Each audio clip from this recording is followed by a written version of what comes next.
আজকের ভিডিওটি পুরোপুরি সত্য ঘটনা নিয়ে বানানো একটা মুভিকে নিয়ে। সময়টা তখন 1984 সাল। ফ্লোরিডা শহরের রাতের আধারে রাস্তা থেকে লিজা নামের 17 বছর বয়সী এক টিনেজার মেয়েকে কিডন্যাপ করে এক ভয়ঙ্কর সিরিয়াল কিলার। এরপর ওই নরপশু মেয়েটাকে টানা 26 ঘন্টা ধরে রেপ করে। এর আগেও এই কিলার মোট 16টা মেয়েকে রেপ করে মেরে ফেলেছে।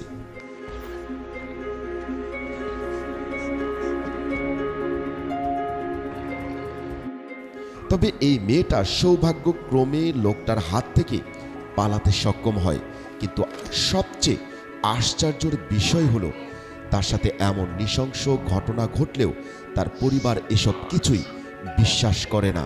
মানে একটা মেয়ের কাছে তার পরিবারই হলো সব কিছু, কিন্তু সেই পরিবারই তাকে বিশ্বাস করে না। আর এ কারণেই এই মুভিটার নাম দেওয়া হয়েছে বিলিভ মি, মানে আমাকে বিশ্বাস করো। আর হ্যাঁ, গল্পের একেবারে শেষটায় গিয়ে আমি সত্যিকারের লিজার সাথে পরিচয় করিয়ে দেব, যার সাথে এই ঘটনাটি ঘটেছিল, আর সে এখনও এই পৃথিবীতেই বেঁচে আছে। তো কানে হেডফোন লাগিয়ে শক্ত হয়ে বসে পড়ুন। শুরু করছি সত্য ঘটনা অবলম্বনে তৈরি আজকের এই সিনেমার গল্প।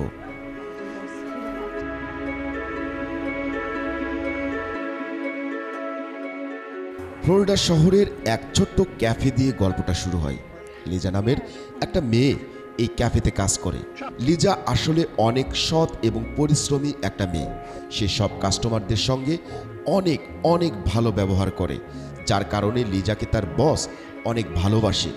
তাই লিজা একদিন তার বসের কাছে গিয়ে প্রমোশনের কথা বললে তার বস দ্বিতীয়বার না ভেবেই লিজাকে সামনের কাউন্টারে বসার অনুমতি দেয়, মানে তাকে ম্যানেজারের দায়িত্ব দিয়ে দেয়। তো যাই হোক, প্রতিদিনের মতো লিজা যখন আজও তার কাজ শেষ করে বাড়ি ফিরছিল, তখন লিজার জীবনের আসল ঘটনা জানা যায়।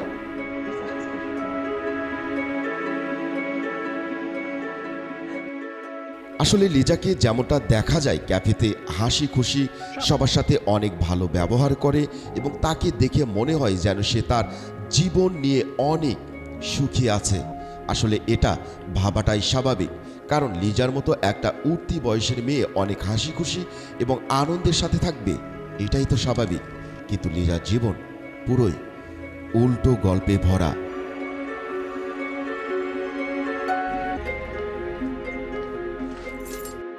যেখানে সবাই সারাদিন কাজ করে বাড়ি ফেরার সময় অনেক খুশি থাকে, কিন্তু দেখা যায় লিজা বাড়ি ফিরতে অনেক ভয় পায়। যেন মনে হয় ওটা তার বাড়ি নয়, বরং নরকের মতো একটা অত্যাচারের জায়গা। ওই দিন সাইকেল চালানোর সময় লিজা বাড়িতে তার সাথে হওয়া বিভিন্ন ঘটনার কথা ভাবতে থাকে। একদিন রাতে লিজা যখন ঘুমিয়েছিল, তখন তার ঘরে একটা লোক প্রবেশ করে তাকে রেপ করে চলে যায়। আর এই লোকটি কে বা তার পরিচয় কি তা একটু পরে আপনারা জানতে পারবেন। তো এইসব ভাবতে ভাবতে লিজা সাইকেল চালাতে থাকে।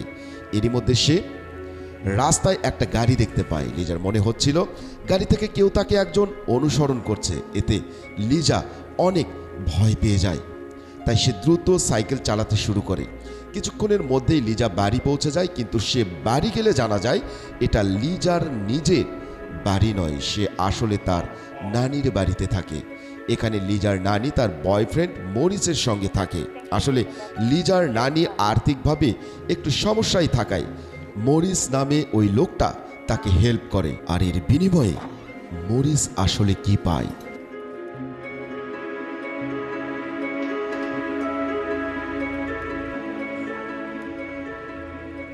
কৌতূহল হচ্ছে আপনাদের? তাই এর বিনিময়ে লিজার নানি প্রতি রাতে মরিসকে লিজার ঘরে পাঠিয়ে দেয় তাকে ব্যবহার করার জন্য। বাচ্চা মেয়ে লিজা তার নিজের নানির বাড়িতে থেকেও প্রতিনিয়ত রেপের শিকার হয়। এই বিষয়টা নিয়ে লিজা একদমই শান্তি পাচ্ছিল না। সে সবসময় মানসিক যন্ত্রণা এবং টেনশনে জীবন পার করত। আর একটা পর্যায়ে লিজা এই অত্যাচার সহ্য করতে না পেরে সুইসাইড করার সিদ্ধান্ত নেয়। তাই একদিন রাতে ক্যাফে থেকে বাড়ি ফিরে সে একটা সুইসাইড নোটও লিখে। কিন্তু লিজা তো এতটা বড় না, তাই সে সুইসাইড নোট লিখলেও সুইসাইড করার মতো সাহস তার হচ্ছিল না।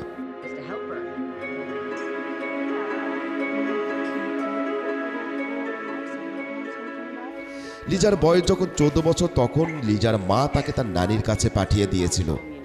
আর তারপর থেকে সে কখনো লিজার কোনো খোঁজ খবর নেয়নি। আর 14 বছর বয়স থেকেই লিজা এই শারীরিক নির্যাতনের শিকার হচ্ছে।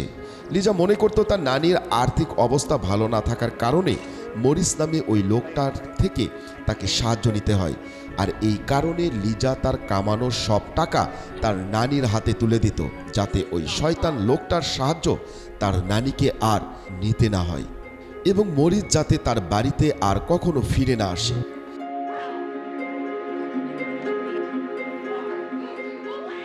কিন্তু দেখা যায় 3 বছর কেটে যাওয়ার পরও কোনো কিছুর পরিবর্তন হয়নি। এতে লিজা বুঝতে পারে তার নানির কোনো আর্থিক সমস্যা নেই। লিজাকে রেপ করার জন্য মরিস তার নানিকে অনেক টাকা দিত, তাই লিজার নানি তাকে টাকার জন্য ব্যবহার করছিল। তো একদিন দেখা যায় লিজার তার মাকে ফোন করলে তার ছোট বোন ফোন ধরে। লিজা তাকে বলে, আমি এখানে থাকতে চাই না, আমার খুব অসুবিধা হচ্ছে। কিন্তু তার বোন বলে, মা তোকে এখানে নিয়ে আসতে চায় না। এরপর লিজা তার মাকে সবকিছু খুলে বলে, কিন্তু তার মা লিজার কোনো কথাই বিশ্বাস করে না। উল্টো সে লিজাকে জানায়, তোমাকে পাঠিয়েছি তোমার নানির খেয়াল রাখার জন্য, সুতরাং ফাজলামি না করে মন দিয়ে তোমার নানির দেখাশোনা করো। লিজা মায়ের কথা শুনে বোঝা যায় লিজার জন্য বিন্দুমাত্র চিন্তা নেই তার হৃদয়ে। জন্ম দিয়েই যেন তার কাজ শেষ হয়ে গেছে। আর এই কারণে সে লিজাকে দূরে পাঠিয়ে ঝামেলা শেষ করতে চায়। আসলে লিজার ওপরে হওয়া রোজ রোজ এই অত্যাচারের কথা তার মাও জানত এবং জেনেই কোনো ব্যবস্থা নেয়নি।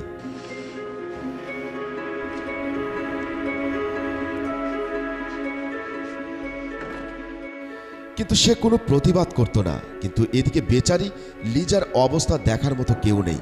তার কপাল আর 5টা সাধারণ মেয়ের মতো ভালো ছিল না। তো যাই হোক, এত কিছুর পরও লিজার এই যন্ত্রণাদায়ক জীবনের সামনে আরও এক বড় তুফান আসতে চলেছে।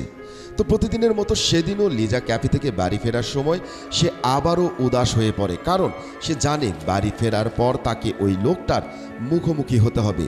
ঠিক তখনই লিজার রাস্তার আগের দিনের ওই গাড়িটাকে দেখে, তবে গাড়িটা আজ লিজার পিছু নিতে শুরু করে। এতে লিজা প্রচণ্ড পরিমাণে ভয় পেয়ে যায়। সে অনেক দ্রুত সাইকেল চালাতে শুরু করে। ওই গাড়িটা একটা মিডল রাস্তায় এসে দাঁড়িয়ে পড়ে, আর সুযোগ বুঝে গাড়ির ড্রাইভার লিজাকে পিছন থেকে এসে ধরে ফেলে। লিজা নিজেকে বাঁচানোর জন্য চিৎকার করতে থাকে, কিন্তু তার আওয়াজ কেউ শুনতে পায় না। লোকটা লিজাকে বন্দুকের ভয় দেখিয়ে গাড়িতে উঠিয়ে নিয়ে চলে যায়।